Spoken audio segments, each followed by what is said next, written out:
Hi friends, hi, thank you for watching.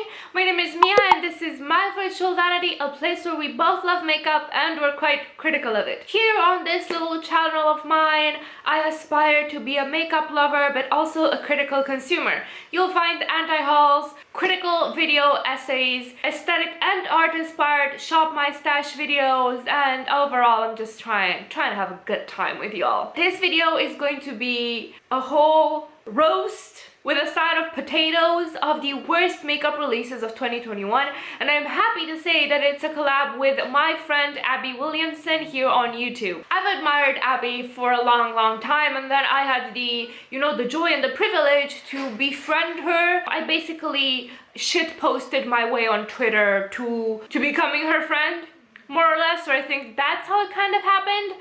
I really like Abby's content because she threads this awesome line of loving makeup as well as, being critical of it, exactly what I love doing as well. She's got some amazing anti-hauls, a great video series that she's done this year about the releases of years past, which was a whole nostalgia trip.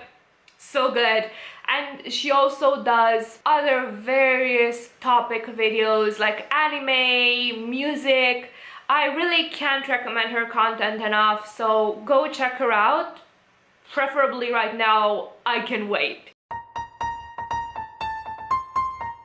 Without further ado and ass kissing, let's proceed to roasting the worst of the worst makeup releases of 2021. I'm going to give some specifications before I begin. Some of these releases are bad, as in bad quality. Other releases are pure chaos, where I think that they are bad because they missed the mark. They didn't understand the assignment, or they tried to catfish us, or they were simply a bizarre decision.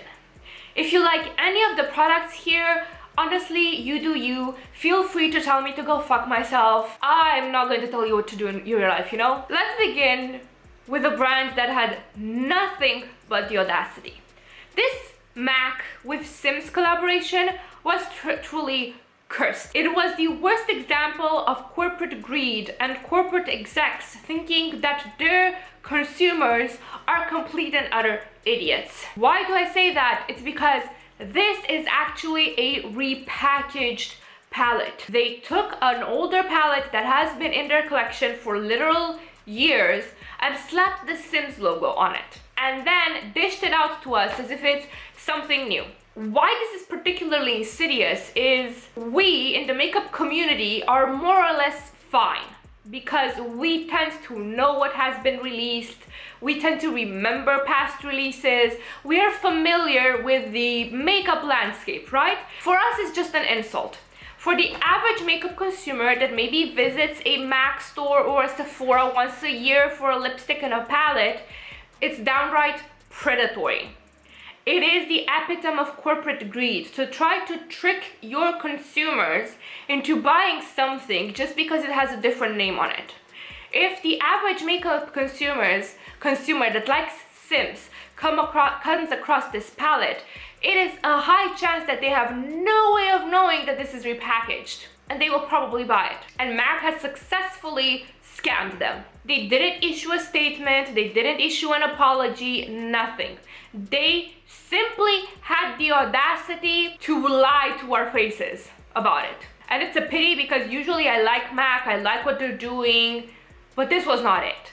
Speaking of cursed corporate collabs, NYX has done a few collabs that tossed me into a certain circle of hell whenever I saw them, because the amount of corporate greed and lack of thought in them killed my brain cells and short-circuited my brain. One of them would be the NYX and Tetris Palette, which is an abomination. It's probably written somewhere in the Book of the Apocalypse as one of the monsters that will plague the earth. This is bad. This is a mega table palette with an intellectual property name slapped on it without any consideration regarding the theme. Now, if this had maybe the color story grouped in the shape of the Tetris pieces, that would have been clever.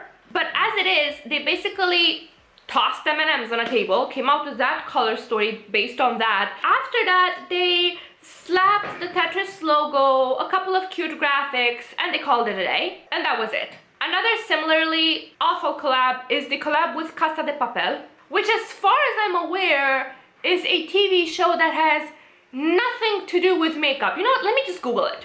Let's see what Casa de Papel is about. La Casa de Papel is a Spanish heist crime drama television series created by Alex Pina. It traces two long-prepared heists, blah blah blah blah blah, and the narrative is told in a real-time like fashion, relies on flashbacks, time jumps, hidden character, and reliable whatever.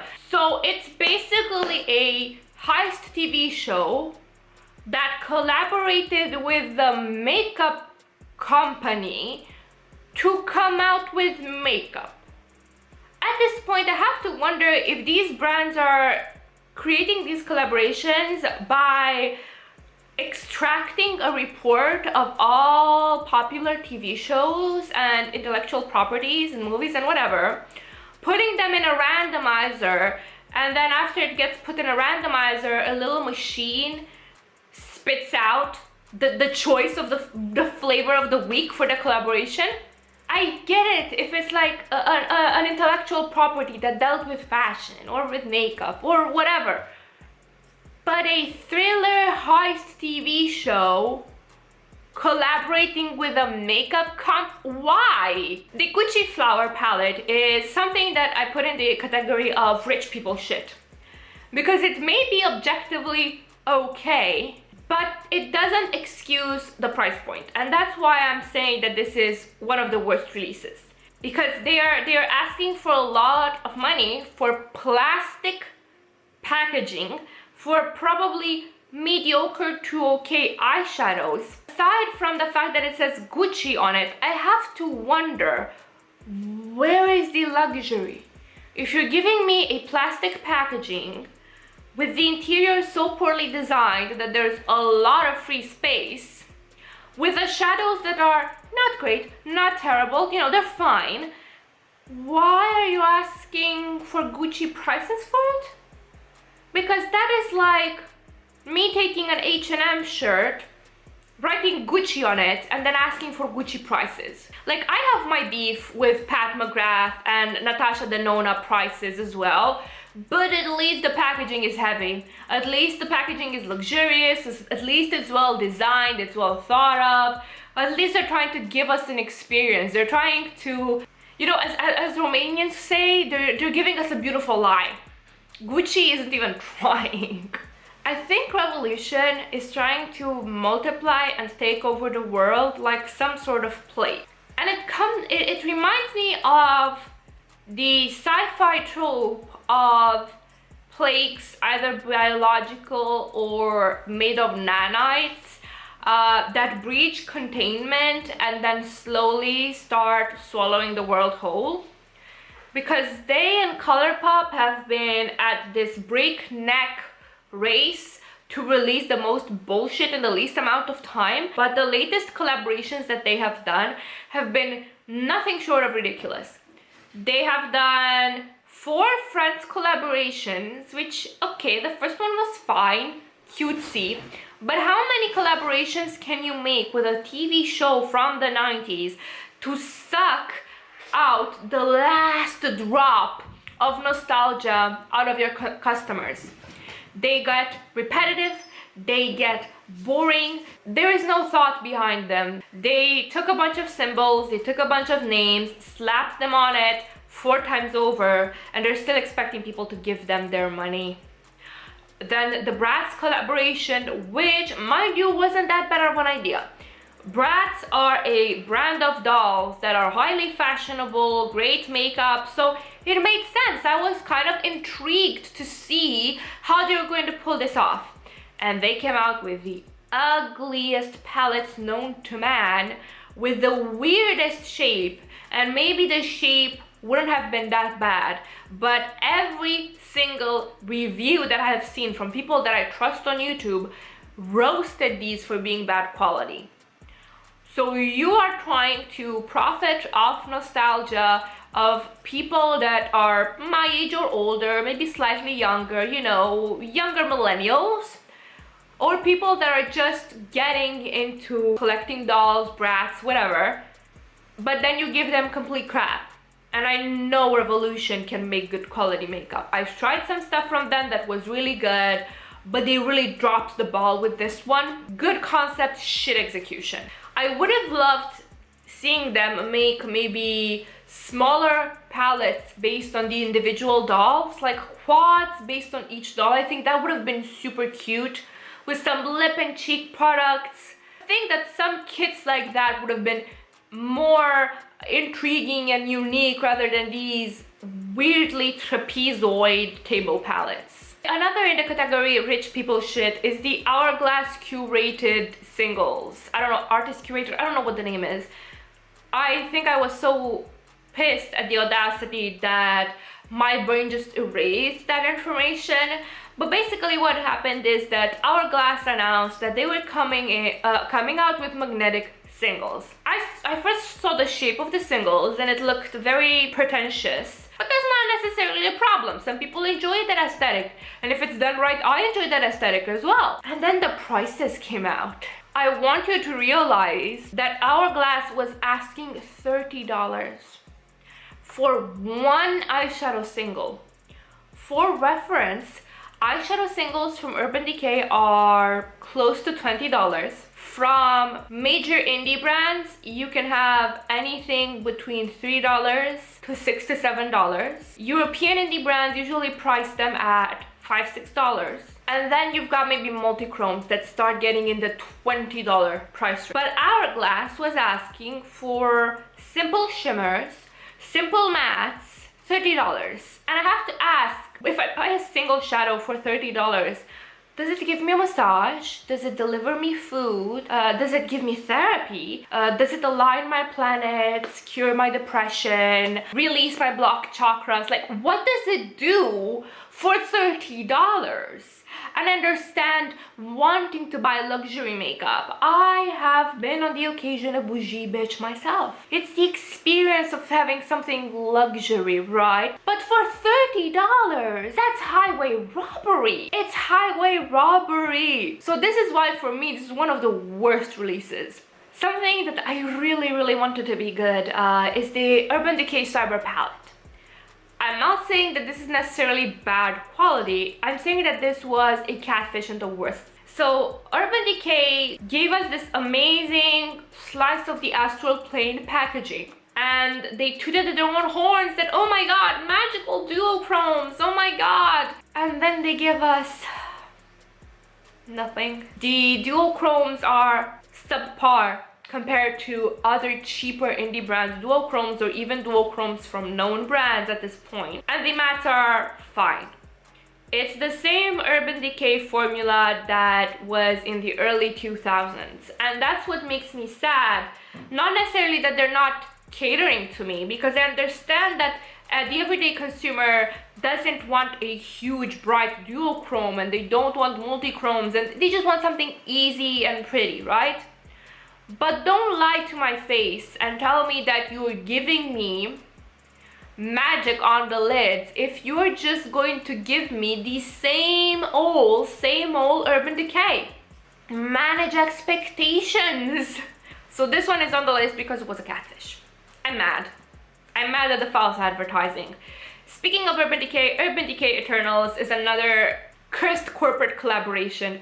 God, I love alliteration. Anyway, cursed corporate collaboration. They could have done something unique, a little sophisticated, a little magical, because if you think about it, I'm not sure how knowledgeable you are about the Eternals franchise, but the gist is that once upon a time, these beings from outer space, much more advanced than anything that ever was on Earth, came over, helped us, you know, grow into our own as a civilization, fucked off for a bit, then returned to see how Earth was doing. It's basically the whole plot of Ancient Aliens on the History Channel, but done in an epic superhero style way, right? So I think that they could have had the potential to do something truly unique and special that didn't scream cartoonish collaboration. And yet they gave us a palette that was very 90s, very clunky packaging. The color story was fine, but I heard that the quality was subpar.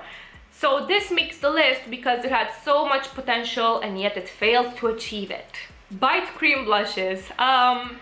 No reason for these to be on the list otherwise than the fact that the packaging looks like chodes.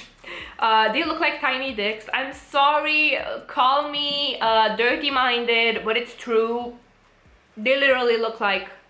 And the packaging isn't just ugly, right?